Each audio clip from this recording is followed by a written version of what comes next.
আপনারও কি অ্যাডেনিয়াম গাছের গোড়া নরম হয়ে গেছে এবং মনে হচ্ছে গাছের গোড়াটা পচে গেছে? তাহলে কিন্তু ভিডিওটা আপনার জন্য, স্কিপ করবেন না। অনেক সময় কি হয়, অ্যাডেনিয়াম গাছের গোড়া এরকম নরম নরম বলে মনে হয় এবং আমাদের ভয় লাগতে শুরু করে যে গাছের গোড়াটা বোধহয় নষ্ট হয়ে যাচ্ছে। সেক্ষেত্রে বন্ধুদের বলবো, ভয় পাওয়ার কিছু নেই। যারা নতুন বন্ধু আছেন তাদেরকে বলবো একটু নখ দিয়ে সেই জায়গাটুকু একটুখানি সামান্য খুঁটে দেখবেন। যদি দেখেন যে সবুজ আছে, তাহলে বুঝবেন যে গাছের কোনো ক্ষতি হয়নি, একটু জলের অভাব হয়েছে, সেই কারণে গোড়াটা নরম হয়েছে।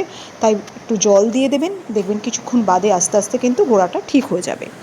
আর যদি দেখেন যে একটু কালচে কালচে ভাব হয়েছে বা খয়েরি ভাব হয়েছে, তাহলে বুঝতে হবে যে সেখান থেকে গাছটা কিন্তু পচন ধরছে, অর্থাৎ ফাঙ্গাল এফেক্ট হয়ে গাছটা পচন ধরতে শুরু করেছে।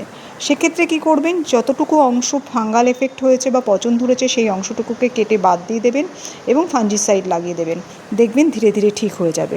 আর একটা কথা, অ্যাডেনিয়ামকে সবসময় কড়া রোদে রাখবেন, রোদ ভালোবাসে।